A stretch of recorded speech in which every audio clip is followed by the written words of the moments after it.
Abingdon, Virginia, May 2007. The federal courthouse sits heavy under a grey sky.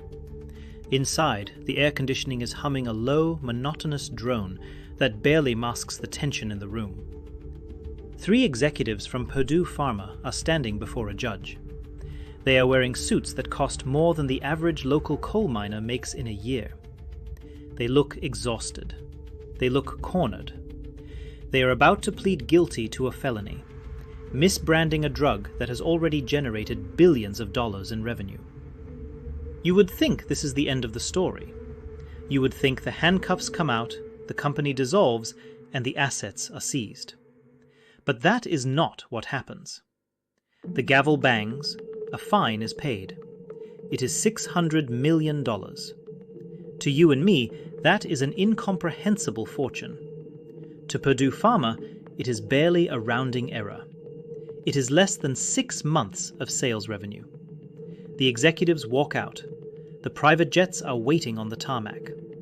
And the sales force? They are already back on the phones. The paradox is this. How does a company admit to a federal felony for lying about its product, yet go on to double its sales in the years that follow? To understand that, we have to go back to a single sentence written 12 years earlier. One sentence that killed 500,000 people. This is not a story about medicine. If you look at this through the lens of healthcare, none of it makes sense. You have to look at this as a business algorithm. We are going to deconstruct the operational architecture of the Sackler family empire. We are going to look at the FDA labeling loophole that acted as the seed capital for the crisis. We will examine the marketing funnel that converted family doctors into high-volume dispensers. And we will dissect the financial mechanisms that allowed $10 billion to be siphoned out of the company and moved into offshore accounts before the creditors could even blink. This is a forensic audit of a tragedy. We are going to strip away the PR statements and the medical jargon to show you the machinery beneath the floorboards. Because when you understand the mechanics of Purdue Pharma, you realize that the opioid crisis wasn't an accident. It was a product feature. Chapter 1. The Origin. It is late 1995. We are in Rockville, Maryland, inside the beige, fluorescent-lit offices of the Food and Drug Administration. The room smells like stale coffee and government bureaucracy. On one side of the table, you have the FDA reviewers. They are overworked, underpaid, and staring at a mountain of paperwork. On the other side, you have Purdue Pharma. They are sharp, prepared, and they are pitching a miracle. They are holding a small round pill. This is OxyContin. The active ingredient is oxycodone, a molecular cousin of heroin. It is powerful. It is ancient. It is dangerous. But Purdue has a new wrapper. They explain to the FDA that this isn't just a pill, it is a time machine. It uses a patented Contin system to release the drug slowly over 12 hours. They argue that, because the drug enters the blood slowly, it doesn't cause a euphoric rush. No rush means no high. No high means no addiction. That is the pitch. The FDA reviewers are nodding. It sounds logical. It sounds scientific. But there is a problem. Purdue hasn't actually done the long-term clinical trials to prove that delayed release prevents addiction. They have theories, they have short-term data, but they don't have the proof. Imagine the conversation in that room. It is a negotiation, not a scientific review.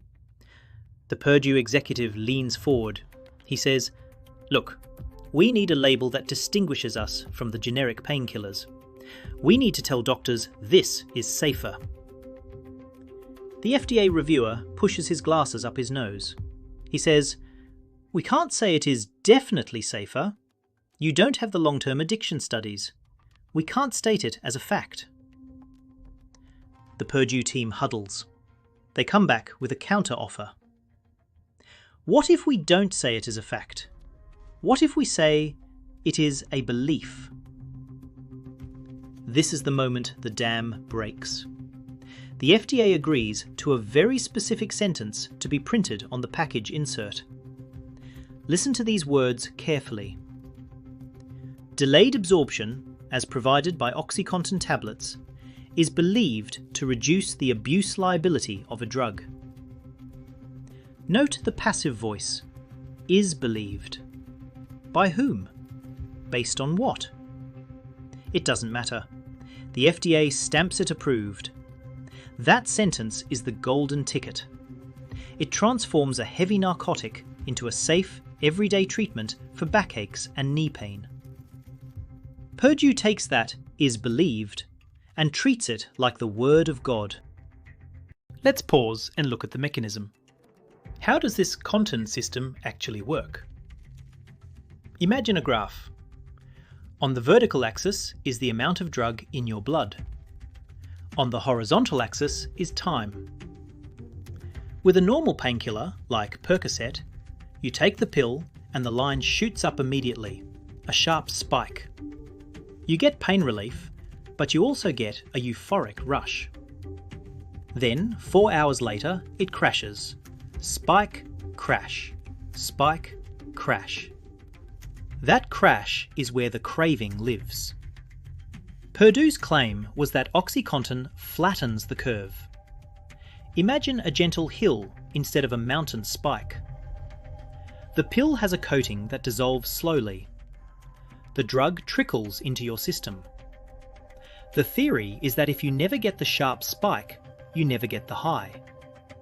And if you never get the sharp crash, you never get the craving. It is a beautiful theory. It makes perfect physiological sense on a whiteboard. But the human body is not a whiteboard. Stomach acid varies. Metabolism varies. And most importantly, drug addicts are excellent chemists. If you crush that slow-release pill, you break the mechanism. You turn the gentle hill back into Mount Everest instantly. Purdue leaves Rockville with the approval in hand. They have the patent, they have the label, now they need the market. Until this moment, strong opioids like oxycodone were reserved for the dying. They were for stage 4 cancer patients in hospice care. That market is small. It is tragic, but from a business perspective, it is limited. People in hospice don't take drugs for 10 years, they take them for 6 weeks. The Sackler family looks at the numbers. They don't want the cancer market. They want the back pain market. They want the arthritis market. They want the millions of Americans who are going to live for another 30 years and need a pill every single day. But to get to them, they have to retrain every doctor in America. They have to convince physicians to unlearn 50 years of caution. So, they open the checkbook. The marketing budget for OxyContin isn't just large, it is unprecedented. And they aren't just buying ads, they are buying the doctors themselves. Chapter 2. The Rise. It is 1998. We are at a luxury resort in Scottsdale, Arizona. The sun is setting over the red rocks. By the pool, waiters are circulating with trays of shrimp cocktail and expensive wine. The guests are not celebrities. They are family practitioners from rural Maine, West Virginia, and Kentucky. They are exhausted men and women who spend their days treating coal miners with crushed vertebrae and grandmothers with bad hips. Purdue Pharma has flown them here, all expenses paid, for a pain management seminar. The mood is celebratory. The sales reps are attractive, friendly, and incredibly attentive. They hand out fishing hats, stuffed plush toys, and pedometers, all branded with the OxyContin logo. In the conference room, the slides are up. A paid speaker, a prominent pain specialist, is telling them that they have been cruel. He tells them that by withholding opioids, they are letting their patients suffer needlessly. He points to the FDA label. He recites the sentence. Delayed absorption is believed to reduce abuse liability. He tells them, The old fears are outdated. This drug is different. The risk of addiction is less than 1%. The doctors listen. They want to believe. They want to help their patients. They drink the wine, they take the swag, and they go home. Let's look at the actual script used by the sales reps. These weren't casual conversations.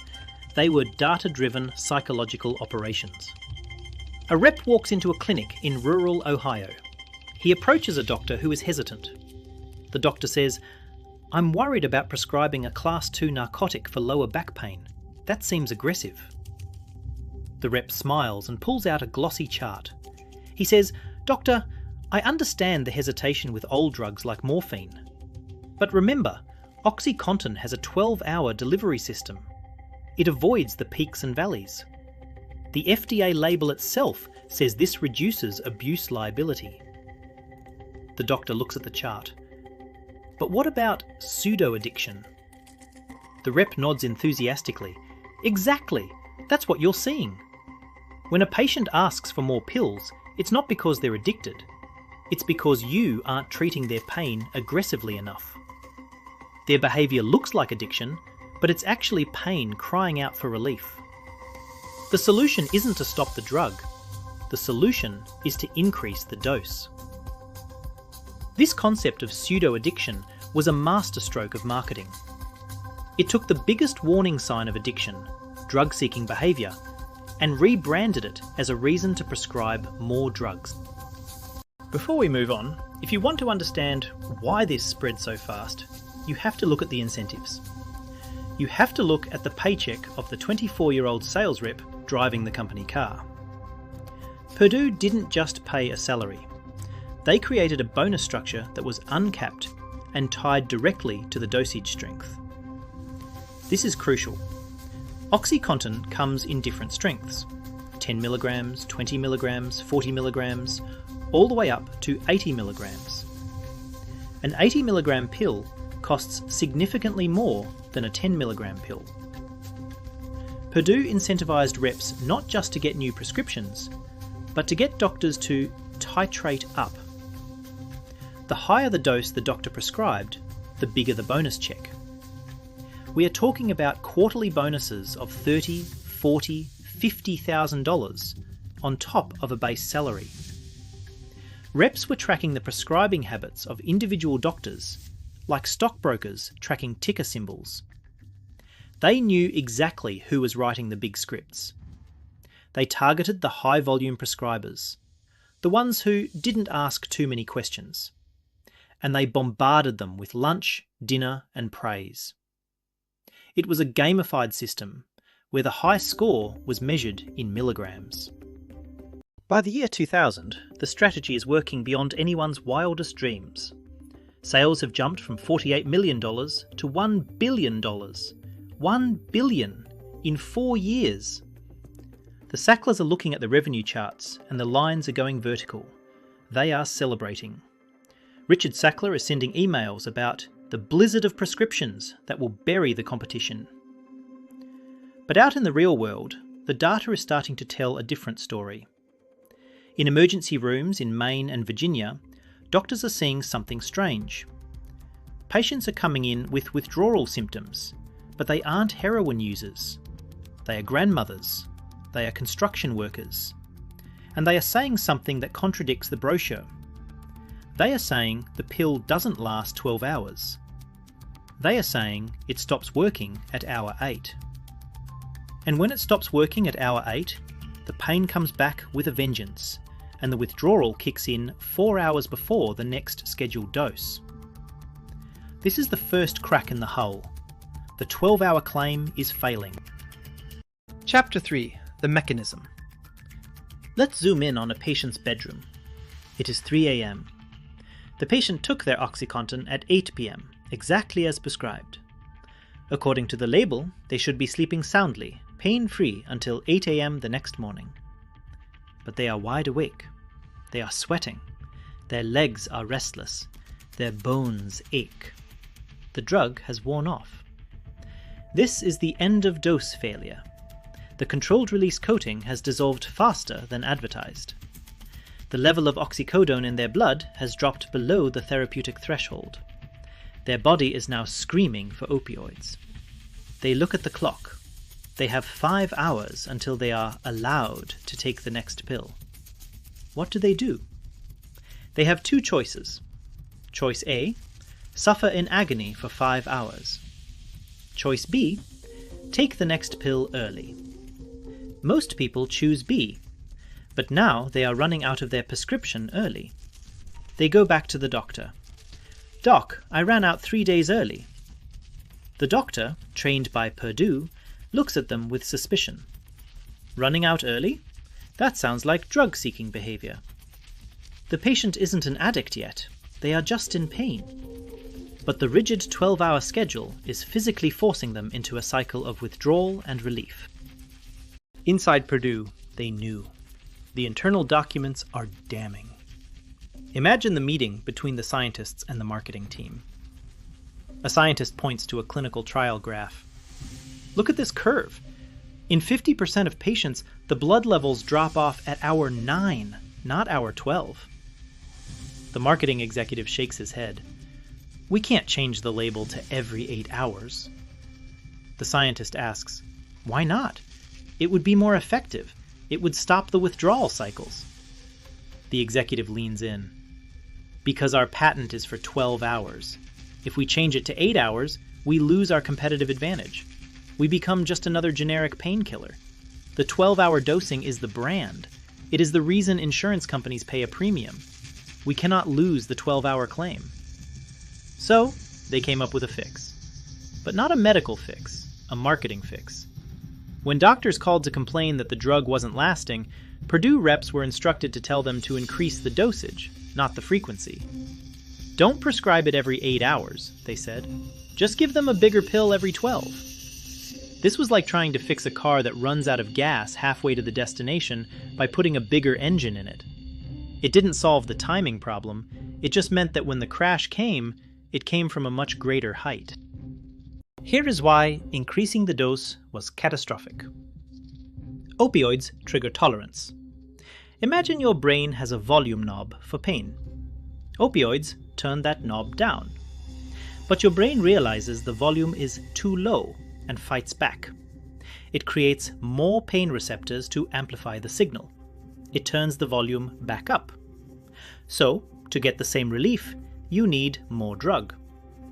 Purdue's strategy of titrating up fed this beast perfectly. A patient starts on 10 milligrams. It stops working at hour 8. The doctor bumps them to 20 milligrams. That works for a month, then stops. Bump to 40 milligrams, then 80 milligrams. Within a year, you have a patient with a mild back injury taking massive doses of narcotics, doses that would stop the heart of a normal person. Their brain has rewired itself to expect this chemical flood. And because the 12-hour pill still wears off early, they are going into mini withdrawal twice a day, every day. This is the mechanism of physical dependence. It wasn't a side effect, it was engineered into the dosing schedule. The ecosystem begins to mutate. Legitimate doctors start to get uncomfortable. They see the zombies in their waiting rooms. They start pulling back. But nature abhors a vacuum. Enter the pill mill. Enter the unscrupulous doctors who realize they can charge $200 cash for a visit, spend 30 seconds with a patient, and write a script for 80 milligrams OxyContin. Lines start forming around the block at clinics in Florida and West Virginia. These aren't medical facilities anymore. They are cash for drug dispensaries. Purdue sees the data. Their internal databases flag these doctors. They see a single general practitioner in a strip mall prescribing more opioids than an entire hospital. Do they call the DEA? Do they cut off the supply? No. They send the sales reps to that strip mall with more donuts and more bonus incentives. They call these doctors whales, and they harpoon them. But now the bodies are starting to pile up. The coroners are noticing. The local newspapers are noticing. The silence is about to break. Chapter 4. The Golden Age. It is 2002. While Appalachia is burning, the Sackler family is in the boardroom in Connecticut. The numbers are staggering. OxyContin is generating over $1 billion a year in pure cash flow. It is one of the most profitable drugs in history. But the Sacklers are smart. They see the storm clouds on the horizon. They see the first lawsuits trickling in. They know that, eventually, the music might stop. So, they begin the great extraction. This is the part of the story that is purely financial. It is a raid. In board meetings, they vote to pay out massive dividends to the family shareholders. We aren't talking about a few million, we are talking about hundreds of millions, quarter after quarter. Wire transfers are initiated. Money moves from Purdue Pharma accounts in the US to family trusts, to offshore entities, to private accounts. Over a decade, they will withdraw more than $10 billion from the company. It is a hollowing out. They are taking the profit out of the burning building before the fire department arrives. While the money moves out, the PR strategy shifts. The press is reporting on overdoses. The narrative is turning. Richard Sackler sends an email that defines their defense strategy. He writes, "We have to hammer on the abusers in every way possible. They are the culprits and the problem. They are the reckless criminals." This is the pivot. The strategy is to blame the victim. When a reporter asks, "Why are people dying?" Purdue answers, "Because they are addicts who are misusing our miracle drug." Imagine the PR crisis room. The PR director says, "People are crushing the pills and snorting them. That bypasses the time release." A Sackler family member responds, "Then that is their fault. If you crush the pill, you violate the instructions. We aren't liable for people who break the rules." They launch a campaign to paint the overdose victims as deviants, as criminals, as other. They try to build a firewall between the legitimate pain patient and the drug abuser. But biologically, they are the same person. The grandmother who chews her pill because it stopped working is technically an abuser in their eyes. This narrative holds for a few years, but the sheer volume of death is becoming impossible to ignore. Let's look at the corporate structure. Why drain the money? It is a strategy called judgment proofing. If you get sued and lose, the court can only take what the company has. If the company's bank accounts are full of billions, the plaintiffs get billions. But if the company has paid all that cash out to the owners as dividends, the company is poor, even if the owners are rich. The legal wall between the corporation and the individual owners is the corporate veil. Piercing that veil is very difficult in US law. By moving the $10 billion from Purdue to the Sackler family personal accounts, they were essentially putting the loot in a safe that the company's creditors couldn't easily touch. They knew the lawsuits were coming. They were betting that they could bankrupt the company to settle the claims, while keeping the family fortune intact. It was a financial controlled demolition, planned years in advance. But you can't hide everything. In 2002, the cracks turn into fissures. A US attorney in Virginia, John Brownlee, starts looking into Purdue. He isn't looking at the science, he's looking at the marketing fraud. He starts subpoenaing the training videos. He finds the videos where reps are told to say the drug is less addictive. He finds the charts that falsify the blood level data. He builds a case not for murder, but for misbranding. It is a technical charge, but it carries a heavy stick. Purdue hires the most expensive lawyers in the world. They bring in Rudy Giuliani. They try to call in political favours to shut the investigation down. They think they are untouchable. But Brownlee doesn't blink. He prepares to indict the top executives. The deadline is approaching. The game of chicken begins. Purdue has to decide: go to trial and risk the executives going to prison for 20 years, or cut a deal. Chapter 5. The Crash. We are back in that courtroom in Virginia, May 2007. The deal has been cut. Purdue Pharma agrees to plead guilty to a felony. They admit that they lied. They admit that the claim less addictive was fraudulent. They admit that they trained their sales force to deceive doctors.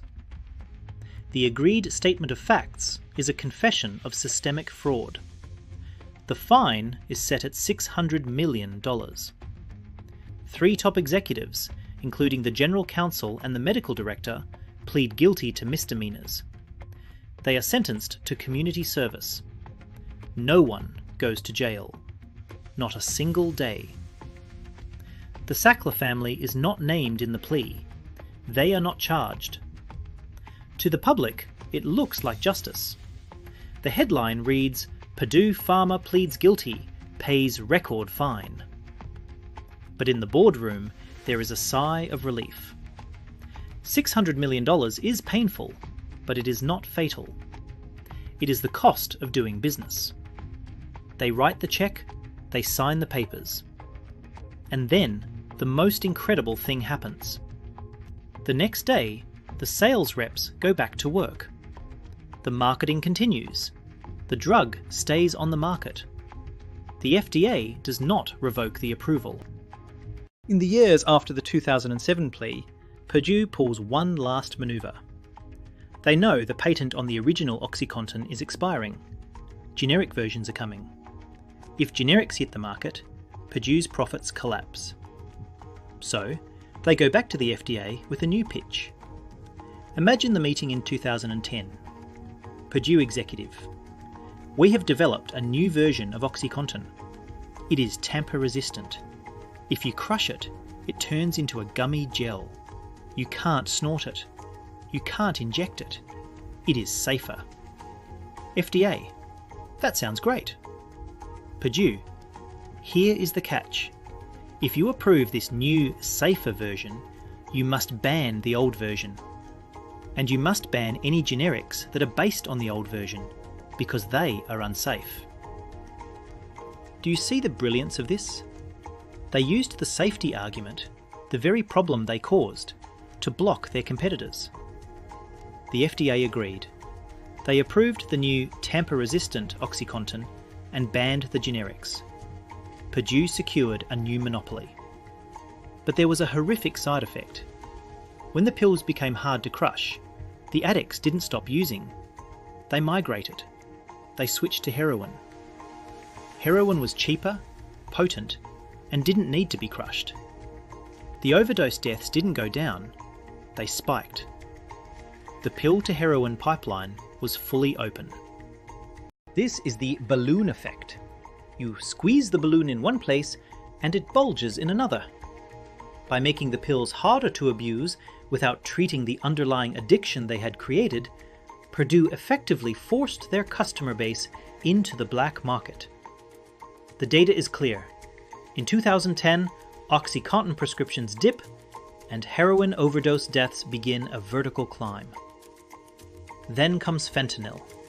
The market for illicit opioids was now massive, created by 15 years of overprescribing. The cartels saw the demand and filled it with synthetic fentanyl. Purdue had primed the pump. They created a population of millions of opioid-dependent Americans. When the legal supply tightened, the illegal supply exploded. The Sacklers, meanwhile, were still collecting checks. Even as the crisis shifted to heroin, Purdue continued to market OxyContin aggressively for the remaining patients. They started an initiative called Evolve to Excellence to squeeze the last drops of profit out of the brand, pushing reps to keep selling despite the national emergency. But the legal dam finally bursts. It isn't the federal government this time, it is the states. Oklahoma sues, Massachusetts sues, thousands of counties and cities file lawsuits. They aren't just suing the company, they are naming the Sacklers personally. They are demanding the money back. They want the $10 billion.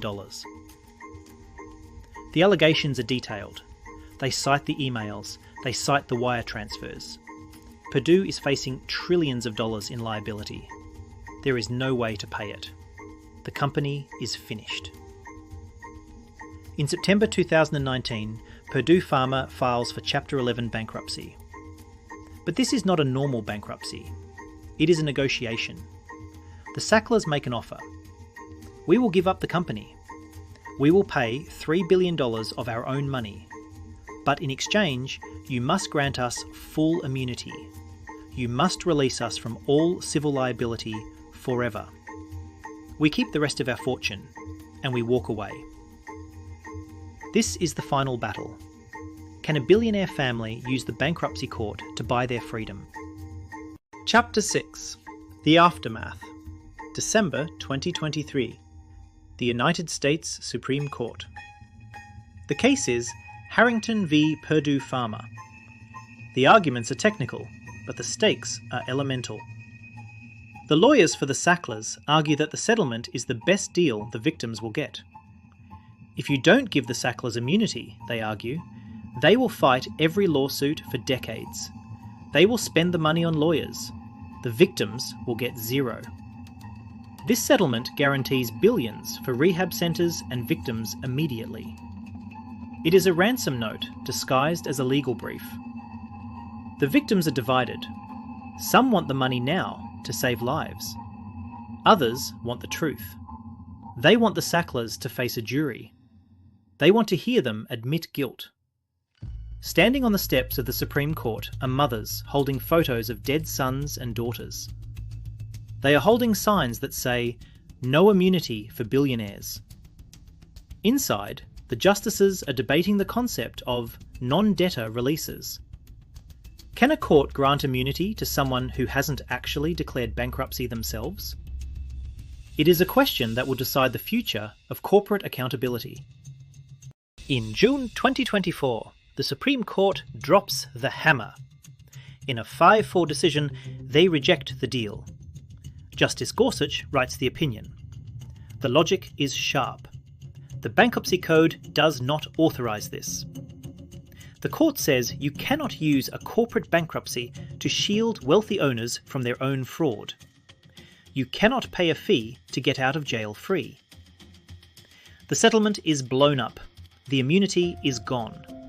The Sacklers are once again exposed to thousands of lawsuits. It is a victory for the rule of law, but it is a terrifying moment for the victims.